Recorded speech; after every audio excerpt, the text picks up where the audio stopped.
I am Dr. Mara Renwick, 34 years old, a physician in Port Vale, Washington.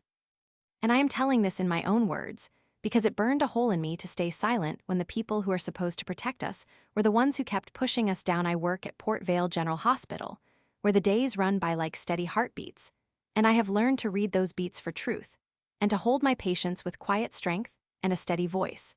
And I am good at listening and finding small truths in big problems, which is something my town respects about me until one winter morning. New chief walks into our unit with a loud sense of authority and a glare that can cut through a floor, and he is called Chief Calder. And he is a man who believes power is a show and not a service. And from the day he steps into our hallways, he turns the air cold with a single demand to prove how hard he can push people. I am not easily rattled, and I have watched hard days with patients and tough nights with the staff. But I know when something is trying to steal the calm from us, and that is what Chief Calder does. He acts like the sun, and then he makes us squint at the glare he gives every member of our team, and he begins to test us with extra work, and with rules that shift like fog, and he will not let anyone trade shifts or take a break without his special stamp of disapproval. And when I learn that my sister is visiting from out of town, I decide to give myself a little time to be a sister and a daughter and a cousin to them, and I do not request time off because I think the work comes first. And the professional is my shield, but Chief Calder sees this and uses it against me, and that is the first thread he unravels in my life. And in his own loud way he threads doubt through the hospital like a crack in the glass. And I know that something dark has settled in the corners of Port Vale General Hospital. And it is not the flu or a long night, it is the way a person in charge can twist the day to fit his own need. And I am a doctor who believes in healing, not in breaking spirits, so I decide to stand my ground even when I know standing is the hardest thing left to do, and I watch as his choices push my colleagues toward fear and toward quiet compliance. And I see the fear in the eyes of a nurse who has two small kids, and the fear in a fellow doctor who worries about losing his license if he speaks up. And I hear the whispers of patients who sense the hospital is shifting away from care toward control, and I feel a cold knot in my stomach, because I know what it is to be a patient, and to feel powerless, and have learned that voice is a medicine that can cure or kill. That is what I tell myself when I realize that the problem is not just Chief Calder, but the way fear can grow when good people stay silent. And I decide that I will not stay silent.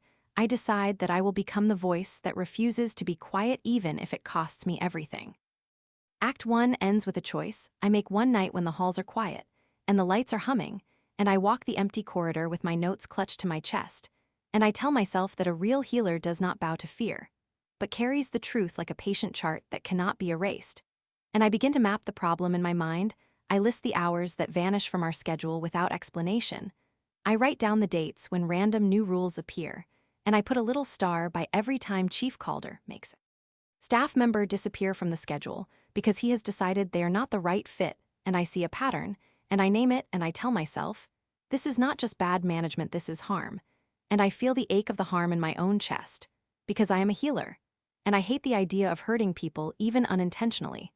So I decide I will gather evidence not to ruin a man, but to save the people who rely on us every day, and I tell 2 trusted allies in my department, and they promise to help me.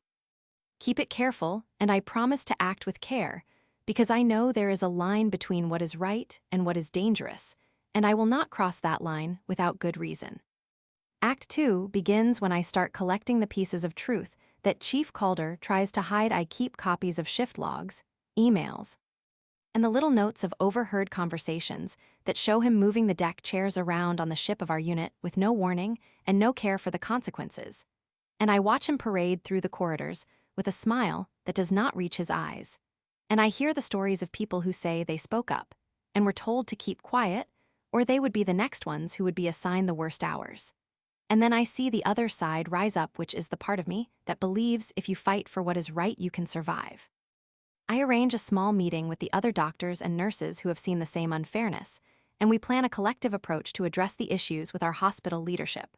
But Chief Calder has a way of turning rooms cold and turning jokes into sharp arrows, and he uses his immediate circle of friends to create a rumor mill that aims at discrediting me and my colleagues, and he tries to pull at the trust we have with our patients by suggesting that our decorum and standards are a sign of weakness, and that high energy demand is a sign of dedication, and I lose a night of sleep thinking about the patients who should not have to bear the weight of adult power games, and I tell myself that if I am going to be a healer in this town then, I must be willing to become a teacher of truth, and to show the board that the problems we face are not a personal attack, but a test of our care and our courage, and I still fail in the sense that every attempt to talk to the chief directly ends with him blaming the staff, and with a new rule meant to punish a dissenting voice, so I am broken for a moment because it feels like there is no safe way to say this is not right, and the more I try the more the problem grows, and I am told to back down or move to a different department.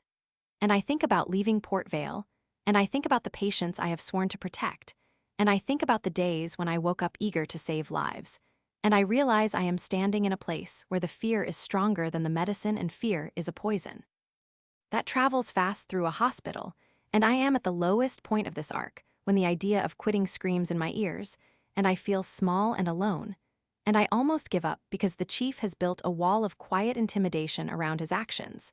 And the hospital seems to be choosing and losing at the same time, and I am very tired.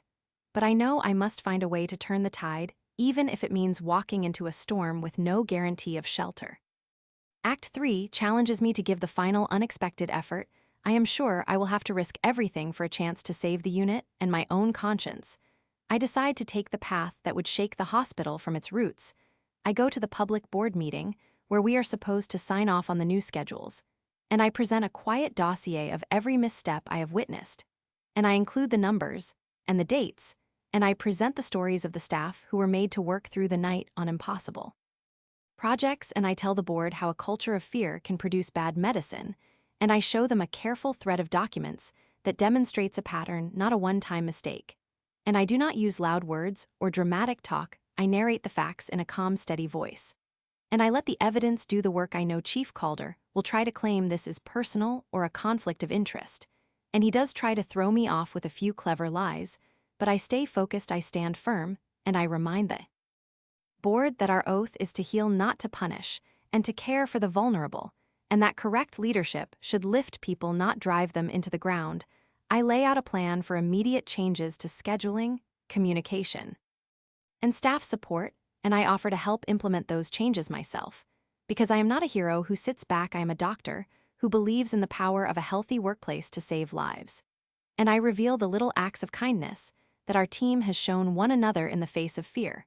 Because those acts are the true evidence of what we can become if we choose to do right. Chief Calder fights back with a smear campaign, and with a threat to move me to a different department, and with a claim that I am causing trouble. For nothing, but I hold my ground. I tell the board that the protection of patients and the safety of staff must come before any personal agenda, and I ask them to review the scheduling system, the overtime patterns, and the complaint records, and I ask them to listen to the voices of the people who have lived through this, and I feel the room tilt toward me, as if the building itself is leaning toward truth. And when the votes are counted, the board agrees to launch a full review, and then a directive comes down that Chief Calder will be removed from his post and placed under a formal investigation, which will run until the truth is found, and the hospital will reestablish policies to prevent this from ever happening again, and I am told to expect a formal apology, which is not something I crave, but I listen, and I know that apology is not the point. The point is to heal the fear and bring back the care. And I see a line of quiet relief on the faces of the staff, and a renewed spark in the patients who now feel the hospital is theirs again, and I feel a small wound close in me, a wound that had become a scar. And I realize the final act has not erased the pain of what happened, but it has given us a path back to something better. And I understand that this was not only about me or about Chief Calder, but about a town that needed a healer to remind them that leadership should be a lantern, not a whip. And I find my own courage there in the meeting room, and I realize I am still me. I am still the doctor who chooses care over fear. I am still Mara Renwick, and I am not finished yet. And the story does not end with a single victory, but with a new normal where teamwork and truth guide all of us through the days ahead. And in that normal, I am ready to lead where others fear to speak, and I am ready to keep guarding those walls of patient trust, even when the wind blows hard and the doors creak. And I am ready to begin again with a wiser heart and a steadier hand. And I am ready to live with the memory of what almost broke us, so that we can work every day to keep our town safe and cared for, and to show that mercy and justice can walk side by side when people of good will choose to act. In the end, the town of Port Vale finds a balance again, and I find a deeper sense of purpose. And I stay in Port Vale General Hospital, not to prove a point, but to prove a promise to every patient who walks into our doors and to every nurse who stays past her shift to finish a chart, so a patient can sleep soundly, and to every young doctor who learns from the example that a true leader does not crush a voice, but raises it up until it becomes a chorus of care. And in that chorus, I realize I am not alone. I am part of a network of people who chose to fight for the right thing even when the fight hurts, and even when the fight seems endless, and I walk into the morning with the town behind me and the hospital guiding me, and I feel the strength I was born with returning to my hands. And I know that the story is not only about revenge, but about healing. And that is the real victory I take with me as I begin again in Port Vale with a new normal, and a promise to guard it with every breath I have left.